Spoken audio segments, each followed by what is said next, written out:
అలాగే అలాగే బాబా నేను అన్నాను బాబు, నేను వెనకతోనే ఉన్నా.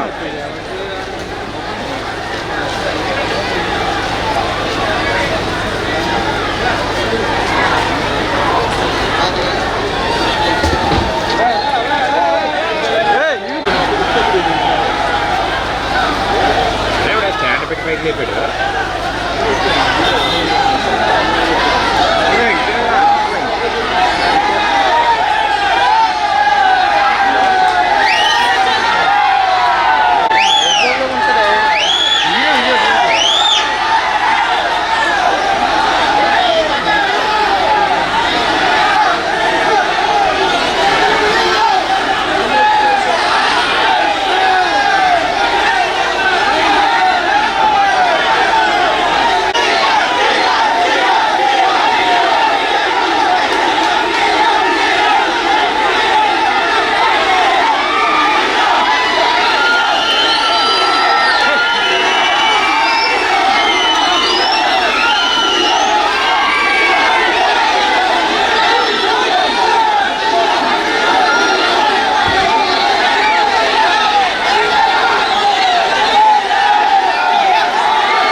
హెచ్డి దానికి పనిచేస్తుందా? హెచ్డి అంటే హెచ్డిఎంఏ.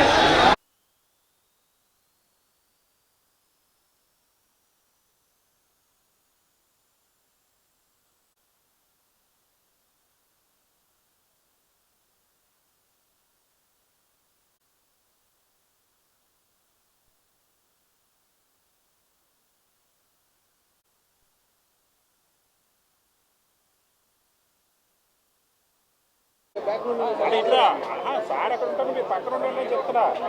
సార్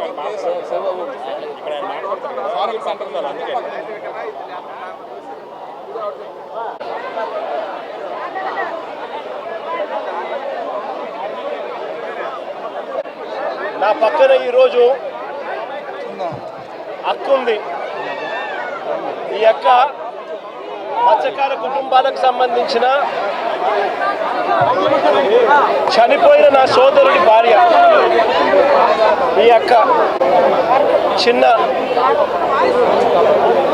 మత్స్యకార కుటుంబానికి చెందిన ఒక బాధిత కుటుంబుడు, ఒక బాధిత కుటుంబ సభ్యుడు మృత్యుతో పోరాటం చేసి 7 మంది కలిసి వేటకు వెళ్తే పట్టించుకునే నాతుడు లేక బోటు క్యాప్సైజ్ అవుతే 20 గంటల పైచిలుకు సముద్రంలో యుద్ధం చేసి మిగిలిన 6 మంది చనిపోతే కేవలం ఒకే ఒక్కడు బాధితుడు, ఒకడు మాత్రం బతికినాడు, చిన్న. ఇంకొక అక్క ఇంకొక బాధితురాలకు సంబంధించి ఇంకొక బాధితుడికి సంబంధించిన భార్య. పెద్దమ్మా వీళ్ళందరూ ఈరోజు వీళ్ళందరూ కూడా ఈరోజు ఎందుకు మీడియా ముందర నిలబడ్డారు, ఎందుకు వీళ్ళందరూ కూడా జరిగిన అన్యాయానికి గొంతు విప్పి మీడియా ద్వారా వాళ్ళ బాధను తెలియజేసే కార్యక్రమం ఎందుకు చేస్తూ ఉన్నారు అన్నది మానవతా దృక్పథంతో ప్రతి ఒక్కరూ కూడా ఆలోచన చేయాలను. ఇదే ప్రభుత్వం జరిగిన ఘటనను ఒకసారి చూస్తే, జరిగిన విషయాలను ఒకసారి గమనిస్తే ప్రభుత్వం అన్నది ఎంత అన్యాయంగా బిహేవ్ చేసింది, మానవత్వం అన్నది లేకుండా ఎలా బిహేవ్ చేసింది అన్నదానికి ఈ ఉదాహరణ ఒక అద్దం పడుతుంది. జూలై 1వ తారీఖున చిన్న తనతో పాటు మరో 6 మంది, అంతే మొత్తం 7 మంది కలిసి వేటకు బయలుదేరినారు తన బోట్లో. వేట కూడా బోటు క్యాప్సైజ్ అయ్యే ప్రదేశం వచ్చేసరికి కేవలం 10 మైళ్ళు విశాఖపట్నం గంగవరం పోర్టు నుంచి, విశాఖపట్నం పోర్టు గంగవరం పోర్టు ఇక్కడ నుంచి కేవలం 10 మైళ్ళ దూరంలోనే ఈ క్యాప్సైజ్ జరిగింది, ఈ బోటు ఘటన జరిగింది. 2 గంటల జూలై 1వ తారీఖున తాను వేటకు పోయి జూలై 4వ తారీఖున అంటే 3 రోజుల తర్వాత జూలై 4వ తారీఖున చిన్న తాను ఫోన్ చేసి 2 గంటల 31 నిమిషాలకు, ఇది తన కాల్ డేటా, తన ఫోన్ నుంచి ఫోన్ నుంచి తాను ఎవరికి ఫోన్ చేశాడు అని చెప్తా ఉన్న కాల్ డేటా, తన ఫోన్ కాల్ డేటా తన మేనల్లుడు గురునాథకు జూలై 4వ తారీఖున 2 గంటల 31 నిమిషాలకు 2 గంటల 31 నిమిషాలకు తాను ఫోన్ చేసి మరో గంటలో ఇంటికి వస్తున్నాను అని తాను చెప్పాడు. అంటే వేట అయిపోయింది, దేవుడి దయతో చేపలు కూడా పుష్కలంగానే పడ్డాయి, మరో గంటలో నేను ఇంటికి చేరుకుంటాను అని చెప్పి తన మేనల్లుడికి ఫోన్ చేశాడు. దురదృష్టవశాత్తు తాను ఫోన్ చేసిన కొద్దిసేపటికే తీవ్రమైన అలలతో బోటు క్యాప్సైజ్ అయింది, బోటు మునిగింది. బోటు మునిగితే వీళ్ళంతా కూడా అక్కడ టెలిఫోన్లు అక్కడికి సముద్రంలోకి పడిపోవడం, నీళ్ళల్లోకి అవి నీళ్ళమయం కావడం, వీళ్ళంతా బోటు పైకి ఎక్కడం, బోటు మీద వీళ్ళ హృదయ విదారమైన గాథ అక్కడ స్టార్ట్. పట్టించుకునేవాడు లేడు, ఎవరూ లేరు. 10 మైళ్ళు ఈత కొడితే తప్పనిచ్చి ఒడ్డుకు రారు, పోటుకు రారు. బోటు ఒకవైపున చూస్తే గంటకు మునిగిపోతూ ఉంది.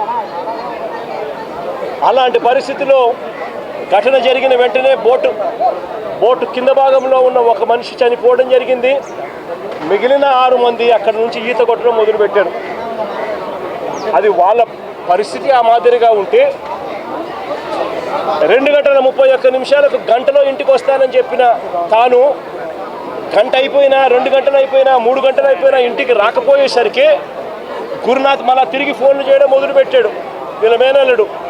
కానీ ఆ పక్క నుంచి ఫోన్లకు సిగ్నల్ లేదు, ఫోన్ రిసీవ్ చేసుకునే పరిస్థితి లేదు. అలాంటి పరిస్థితుల్లో వాళ్ళు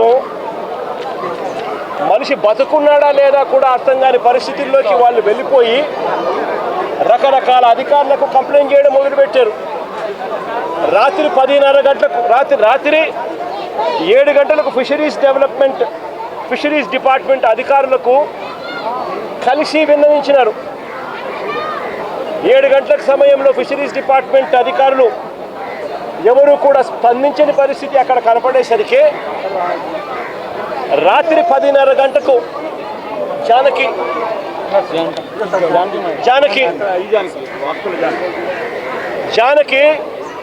కలెక్టర్లకు, సిఐకి, కలెక్టర్కి, మెరైన్ సిఐకి ఇద్దరికి కూడా తాను మెసేజ్ పెట్టాడు. రాత్రి 10:30 గంటలకి పెట్టిన మెసేజ్ ఇది, జానకి పెట్టిన message. This is Janaki Vasupalli, so and so 8 members of fishermen missed along with fishing boat. Request to please pursue the search operation near Gangavaram coast. Specific coordinates తో సహా గంగవరం ప్రాంతం నుంచి గంగవరం కోస్ట్ దగ్గర ఘటన జరిగింది అని చెప్పి సమాచారం ఉన్న నేపథ్యంలో గురునాథ్ దగ్గర నుంచి ఇన్ఫర్మేషను, కుటుంబ సభ్యుల దగ్గర నుంచి ఇన్ఫర్మేషను, ఇవన్నీ క్రోడీకరించి కలెక్టర్కు, సిఐకి, మెరైన్ సిఐకు తాను పెట్టిన మెసేజ్లు. ఇది మెరైన్ సిఐ సేమ్ అదే మెసేజ్ మళ్ళీ పెట్టాడు, కలెక్టర్ కాకుండా మెరైన్ సిఐకి. Request for coast guard search operation, families worried, kindly help sir. ఇవన్నీ మెసేజ్లు పెట్టిన తర్వాత మనం ఏమైనా కూడా ఏం ఎక్స్పెక్ట్ చేస్తాము? విశాఖపట్నం ఇక్కడే ఉంది. విశాఖపట్నం ఇక్కడే ఉంది అని అంటే దాని అర్థం ఏంది? Visakhapatnam eastern naval command head quarters. Visakhapatnam eastern naval command head quarters అంటే ఇక్కడే విశాఖపట్నంలో నేవీ ఉంది, విశాఖపట్నంలో కోస్ట్ గార్డ్ ఉన్నారు, విశాఖపట్నంలో హెలికాప్టర్లు ఉన్నాయి, విశాఖపట్నంలో కలెక్టర్లు ఉన్నారు, విశాఖపట్నంలో కమిషనర్లు ఉన్నారు, పోలీస్ కమిషనర్లు కూడా ఉన్నారు. ఇంతమంది ఇక్కడే ఉండి కేవలం 10 మైళ్ళు సముద్రం లేకపోతే గంట కూడా పట్టదు. ఆ గంటలోనే వీళ్ళని కాపాడుకునే పరిస్థితి వచ్చేది. చిన్న ఈత కొడుతూ చిన్న పరిస్థితి ఏమిటి అని అంటే కనీసం తెల్లవారుజామున 5 గంటలకు తెల్లవారుజామున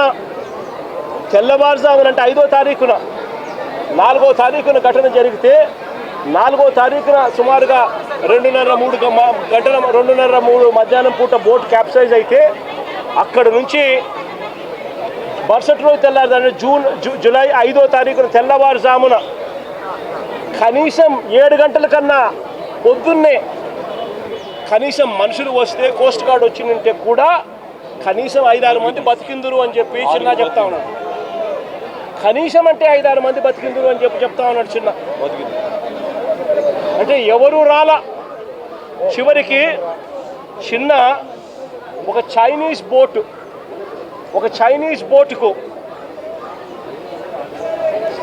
దేవుడి దయతో కనీసం చైనీస్ బోట్ కనీసం చూసి తనను కనీసం పికప్ చేసుకున్నారు. పొద్దున 5వ తారీఖు పొద్దున 8:30 గంటలకు 5వ తారీఖున పొద్దున 8:30 గంటలకు పికప్ చేసుకుని మిగతా వాళ్ళు ఎవరూ కూడా బతకలేదు. అది చిన్న పరిస్థితి. ఇక్కడ చూస్తే స్పందించాల్సిన కలెక్టరు, స్పందించాల్సిన ప్రభుత్వము, స్పందించాల్సిన ఆశ్చర్యకరమైన విషయం ఏమిటి అని అంటే తప్పు జరిగింది అని ఒప్పుకుంటే ఎక్కడ వీళ్లకు గవర్నమెంట్ తప్పు జరిగింది అని ఒప్పుకున్నట్టు అవుతుందేమో అని చెప్పి ఏకంగా 3 మెంబర్ కమిటీ రిపోర్ట్ ఒక సిట్ వేసినారు. ఆ సిట్ ఒక 3 మెంబర్ కమిటీ సిట్ రిపోర్ట్ వేసినారు. ఆ సిట్ రిపోర్ట్లో దొంగ మాటలు ఈ 3 member committee finding report 3 member committee fact finding report ఇది ఒకసారి చూడండి. ఈ రిపోర్ట్ చూస్తే ఇందులో వీళ్ళు రాసిన మాటలు ఏమిటో తెలుసా? The families of the crew received information about the incident in the early hours of 5th July 2026 at around 5 AM. అంటే తెల్లవారుజామున వరకు కుటుంబ సభ్యులకి ఇన్ఫర్మేషనే రాలేదు. ఆ తర్వాతనే వాళ్ళు ఇన్ఫర్మేషన్ మాకు చెప్పినారు అని చెప్పుకొస్తా ఉన్నారు. అంటే పగలే ఒక తప్పు నువ్వు చేసి నువ్వు కనుక సరైన సమయంలో స్పందించి ఉంటే వీళ్ళందరూ బతికుండే వాళ్ళని తెలిసి స్పందించకపోవడం నీ తప్పు అయితే ఆ తప్పును కవర్ చేసుకునేదానికి నీ 3 మెంబర్ ఫ్యాక్ట్ ఫైండింగ్ కమిటీలో ఇలా తప్పుడు రిపోర్ట్లు రాస్తూ ఉన్నారు అని అంటే అసలు ఈ ప్రభుత్వం అన్నది నిజంగా మానవత్వం ఉందా ఈ ప్రభుత్వానికి అని నేను అడుగుతా ఉన్నా. ఇంకా ఆశ్చర్యకరమైన విషయం ఏమిటో తెలుసా? ఇంకా ఆశ్చర్యకరమైన విషయం ఏమిటి అని అంటే ఈ ప్రభుత్వంలో ఇన్సిడెంట్ జరిగింది, కనీసము ఒక్కరంటే ఒక్కరు కూడా కనీసం ఇంటికి కూడా రాల. ఆశ్చర్యం కలిగించే విషయం ఏమిటంటే ముఖ్యమంత్రి పట్టించుకోరు, డిసాస్టర్ మేనేజ్మెంట్ చూసే హోంమంత్రి గారు కనీసం ఈ జిల్లావాసే ఆవిడ కూడా కనీసము రాను కూడా రాలా. ఇదే ఉత్తరాంధ్రకు సంబంధించిన మంత్రి, ఫిషరీస్ డిపార్ట్మెంట్ మంత్రి అచ్చెన్నాయుడు, ఫిషరీస్ డిపార్ట్మెంట్కి సంబంధించిన మంత్రి, ఇదే ఉత్తరాంధ్రకు సంబంధించిన మంత్రి. కనీసము ఆయన ఇంటికి కూడా రాలా, కనీసం వీళ్ళ ఇంటికి కూడా రాలా. పైగా ఏమంటారు తెలుసా, వీడియో కాల్ చేశారట.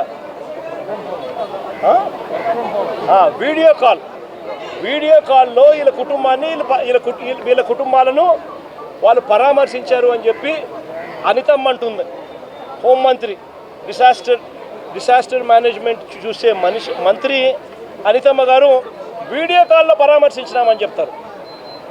ఒకరంటే ఒకరు కనీసము బాధ్యత గల స్థానంలో ఉన్న వ్యక్తులు, ఫిషరీస్ డిపార్ట్మెంట్ మంత్రి కానీ, డిసాస్టర్ మేనేజ్మెంట్ మంత్రి కానీ, ముఖ్యమంత్రి కానీ కనీసం ఎవరంటే ఒకరు పట్టించుకున్న పరిస్థితి లేదు. కనీసం వీళ్ళ ఇళ్ళ కాడికి వచ్చి వీళ్ళను ఓదార్చి తప్పు జరిగిందమ్మా, ప్రభుత్వం తప్పు చేసేది, కలెక్టర్ స్పందించలేదు, అది మా తప్పే, సిఐ పోలీస్ డిపార్ట్మెంట్ స్పందించలేదు, అది మా తప్పే, దానికి క్షమాపణ చెప్తా ఉన్నామమ్మా, మీకు కనీసం మనిషిని తీసుకొని రాలేకపోయినా కూడా కనీసం మీ కుటుంబానికి తోడుగా మేము ఉంటామమ్మా అని చెప్పి కనీసం 4 మాటలు మాట్లాడలేకపోయారు ఈ మంత్రులు. ఈ ముఖ్యమంత్రి గారు కనీసం ఆ మంత్రులను పంపించేనే కానీ కనీసం ఆ మాటలైనా చెప్పించలేకపోయాడు. ఇది ఈరోజు రాష్ట్రంలో జరుగుతూ ఉన్న పరిస్థితి. నేను అడుగుతా ఉన్నా, ఒక ఘటన జరిగి నువ్వు స్పందించి ఉండింటే, రాత్రికి రాత్రే నువ్వు కన్నా రియాక్ట్ అయ్యి ఉంటే కనీసం 5-6 మంది కనీసం బతుకుంటారు అని చెప్పి తెలిసి ఉన్నా కూడా ఆశ్చర్యం కలిగించే విషయంగా ఇక్కడ నుంచి కేవలం 10 కిలోమీటర్, ఇక్కడ నుంచి 10 మైళ్ళ దూరంలోనే ఘటన జరిగింది అన్న సంగతి తేటతెల్లంగా తెలుస్తూ ఉన్నా కూడా అందరూ ఇక్కడే ఉన్న, సమాచారం పూర్తిగా తెలిసి ఉన్న, స్పందన లేక ప్రాణ నష్టం జరిగితే వీళ్ళు స్పందించింది ఏమిటో తెలుసా, వీళ్ళు ఇచ్చేది ఏం తెలుసా, ముస్టేషనెట్టు ఎక్స్గ్రేషియా కింద 10 లక్షల రూపాయలు, 5 లక్షల రూపాయలు మేము ఇచ్చినాము అని చెప్పి సంకలు గుద్దుకుంటా ఉన్నారు. అసలు ఇదే 10 లక్షల రూపాయలు చంద్రబాబు నాయుడు గవర్నమెంట్లో అధికారంలో ఉన్నప్పుడు ఇంతకుముందు ఎవరైనా మత్స్యకారులు చనిపోతే ఎక్స్గ్రేషియా కింద కేవలం 5 లక్షలు మాత్రమే ఇచ్చేవాళ్ళు. అట్లాంటిది వైఎస్ఆర్సీపీ అంటే మా ప్రభుత్వం వచ్చిన తర్వాత 5 లక్షలు 10 లక్షలు మేము పెంచినాం. అంటే ఎవరు చనిపోయినా కూడా, వేటకు వెళ్ళి ఎవరు చనిపోయినా కూడా ఆ మత్స్యకారుల కుటుంబం ఆవేదనకు లోనవుతుంది.